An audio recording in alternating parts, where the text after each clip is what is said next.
मान लो हमने तुमसे कहा कि smart strategy generates long term momentum. Smart strategy generates long term momentum, इसका बायोमॉलिक्यूल के साथ कुछ लेना देना है। Which of the following carbohydrate can be hydrolyzed और cannot be hydrolyzed? तो ये ऐसे 5 हैं जो हाइड्रोलाइज हो सकते हैं, जो बच गए वो हाइड्रोलाइज नहीं हो सकते। तो फिर हाइड्रोलाइज कौन से नहीं हो सकते? तो 3 हैं, ग्लूकोज, फ्रक्टोज और मैनोज। ग्लूकोज, फ्रक्टोज और मैनोज हम कह सकते हैं FM इज गुड। लेकिन इनमें एक बड़ी इंटरेस्टिंग सी चीज है, जो हाइड्रोलाइज हो सकते हैं वो सारे के सारे ग्लूकोज जनरेट करते हैं। हाँ, कोई दोनों मॉलिक्यूल ग्लूकोज जनरेट कर सकता, कोई सिर्फ एक ही मॉलिक्यूल ग्लूकोज जनरेट कर सकते हैं। सिर्फ लैक्टोज और सुक्रोज को छोड़ दे तो बाकी सबके अंदर ग्लूकोज जनरेट होते हैं। इन दोनों के अंदर ग्लूकोज के साथ भी चीजें जनरेट होती है। फॉर एग्जांपल, अगर हमने सुक्रोज की बात करी तो ग्लूकोज और फ्रक्टोज जनरेट होते हैं। सुक्रोज की बात करी तो ग्लूकोज और फ्रक्टोज जनरेट होते हैं। वहीं अगर लैक्टोज की बात करी तो ग्लूकोज और ग्लैक्टोज जनरेट होते हैं। अब एक सवाल आ सकता है, ग्लूकोज और ग्लैक्टोज में क्या डिफरेंस है? तो बोर्ड पे पीछे स्ट्रक्चर दे रखी है और स्ट्रक्चर में तुम्हें दिखेगा कि कार्बन नंबर 4 के ऊपर जो OH और H है इनकी डायरेक्शन अपोजिट है। तो ग्लूकोज और ग्लैक्टोज के अंदर सारी चीजें एक जैसी है, सब कुछ एक जैसा है, फॉर्मूले से लेकर स्ट्रक्चर तक सब कुछ एक जैसा है एक्सेप्ट HC4।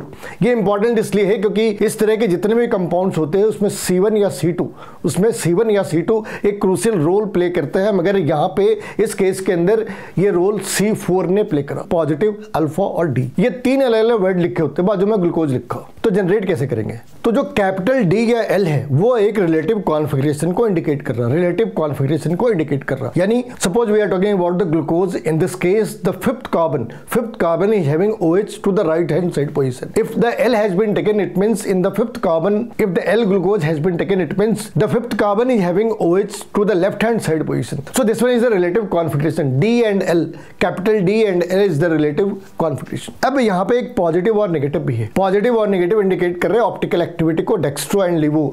मगर यहाँ पे सबसे कॉम्प्लिकेटेड जो पार्ट है वो है अल्फा और बीटा। अल्फा और बीटा वाली केस के अंदर क्या है, जब हम साइक्लिक कंपाउंड बना रहे हैं ये ओपन स्ट्रक्चर के ऊपर बिल्कुल भी वैलिड नहीं है। अब क्या हो रहा, जहां पे तुमने अल्फा लिखा, इसका मतलब है कि तुम ट्रांसपोजिशन के बारे में बातें कर रहे हैं, जैसे पीछे ग्लूकोज के अल्फा ग्लूकोज के स्ट्रक्चर दे रखी है। अब तुम यहाँ पे देखो, जो C1 है उसमें OH डाउन की साइड पे है और जो CH2OH है फिफ्थ कार्बन के ऊपर वो अप की साइड पे है, तो ये ट्रांसपोजिशन के ऊपर है। लेकिन अगर हम बीटा के फॉर्म के अंदर देखें, बीटा ग्लूकोज के अंदर देखें, तो यहाँ पे तुम्हें दिखेगा कि जो C1 है उसमें OH अप की साइड पे है और जो CH2OH है फिफ्थ कार्बन के ऊपर वो भी अप साइड पे है, यानी कि ये सिस फॉर्म में होते हैं। और कमाल की चीज ये है कि ये जो बीटा ग्लूकोज है या जो बीटा फॉर्म है, it is supposed to be more stable because the bulkier groups are at the equatorial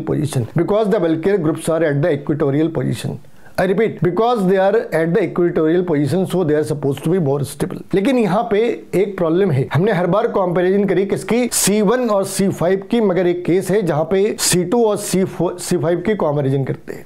ये NCERT में दे रखी है। अब यहाँ पे देखो, यहाँ पे इन्होंने C1 और C5 को कंपेयर नहीं करी, यहाँ पे कंपेयर करा C2 और C5 को। C2 के ऊपर OH है C2 के उस वाली साइड पे, ऊपर की साइड पे, और यहाँ पे भी जो CH2OH है वो ऊपर की साइड पे है। तो इसके बेसिस पे हम डिसाइड कर रहे हैं कि ये अल्फा है या बीटा है। अगर इस केस में दोनों एक साइड पे है तो अपोजिट केस में तुमने इसको नीचे कर दिया, अब ये अपोजिट कॉन्फ़िगरेशन जनरेट हो जाती है। तो यहाँ पे जो 3 पार्ट है, अल्फा, पॉजिटिव और कैपिटल डी और स्मॉल डी अलग है। हम जो पॉजिटिव निगेटिव लिखते हैं उसकी जगह स्मॉल डी और स्मॉल एल लिख सकते हैं। डेक्स्ट्रो एंड लिवो ऑप्टिकल एक्टिविटी को इंडिकेट करते हैं and same can be indicated by positive और नेगेटिव साइन। तो बायोमॉलिक्यूल एक बहुत ही मेमोरी बेस्ड सी प्रॉब्लम लगती है, लेकिन उसे थोड़ा इंटरेस्टिंग बनाया जा सकता है, यही मेरी कोशिश है। नीचे कमेंट बॉक्स में तुम्हें लिखना है कि बायोमॉलिक्यूल के अंदर ऐसे और कौन से ग्रे एरिया है जहां पे तुम्हें मेरी हेल्प की जरूरत है।